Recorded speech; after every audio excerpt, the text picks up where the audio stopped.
Time for Hot Picks. Our guest has Capital One Financial as his top idea. He says its acquisition of Discover Financial Services will continue to add to earnings power. Let's get more from Moshe Orenbuch, analyst at TD Cowen. Thanks very much indeed for joining us. Really appreciate it. Start off with Capital One. We know them as a big provider of cards. Why does this stock tick off the boxes for you?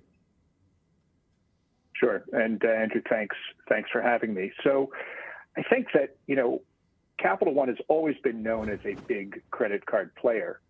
I think that for a number of years, given its acquisition of a few banks, roughly a decade ago, and some of the investments it made in technology, its returns had suffered a little bit. And so its returns were a little below where other players are. And I think post this acquisition, in addition to some of the offensive positives, like being able to grow faster using the Discover brand, but more importantly, even than that, is the fact that they can kind of rationalize their capital base and get their returns from a mid-teens up to 20% or better. And that's the single biggest thing that drives valuation in financial services companies is high returns.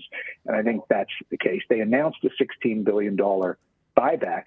They've actually got $17 billion of excess capital, so that's not the end of the story. Mm-hmm. They'll have lots of opportunity to do that, but that's going to be a big driver. And as 26 kind of rolls along, they'll be able to use the Discover brand more aggressively to grow the top line.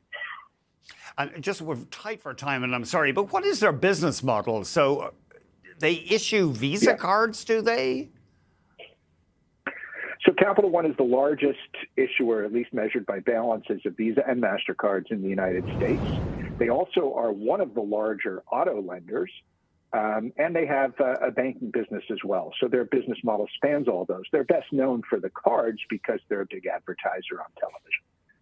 Right. Synchrony Financial. Can you remind us what they do, please, and tell us what draws you to this stock? Sure. So Synchrony is a kind of private label and kind of white label issuer where they go in for partners, some of their big partners like Walmart or PayPal and Amazon, and lend to their customers. And that's what they do. They have about $100 billion. They're not quite as large, but they're the largest kind of in that space. What draws us to them is that because of some pricing changes that they've done and the fact that they just restarted their contract with Walmart, their growth should accelerate in 2026.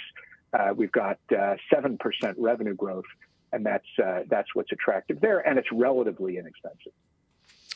And finally, I do notice when you're shopping online now, you often get an offer, hey, pay in installments for this thing. I see a lot of ads actually for Klarna, but Affirm is in that similar business, buy now, pay later. Yes.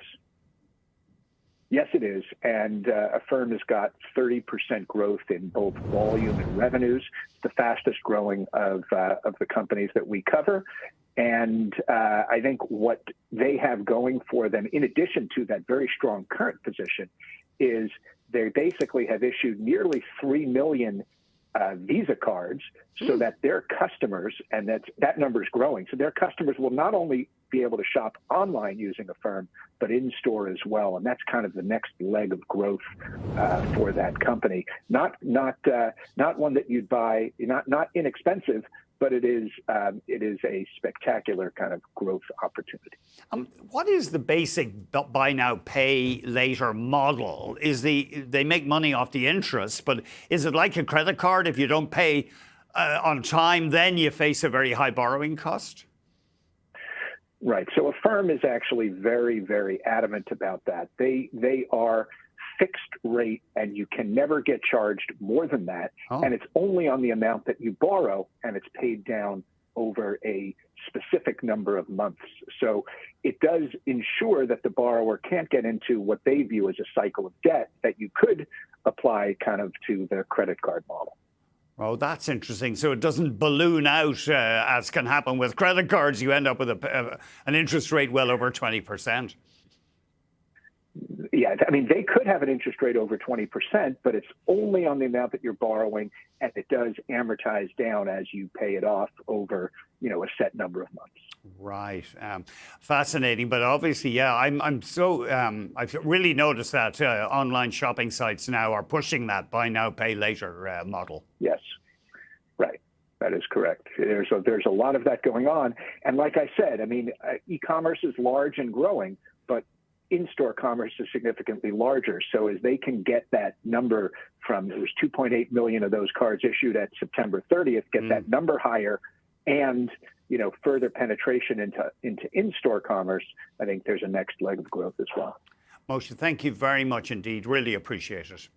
Moshe Orenbuch is an analyst at TD Cowen.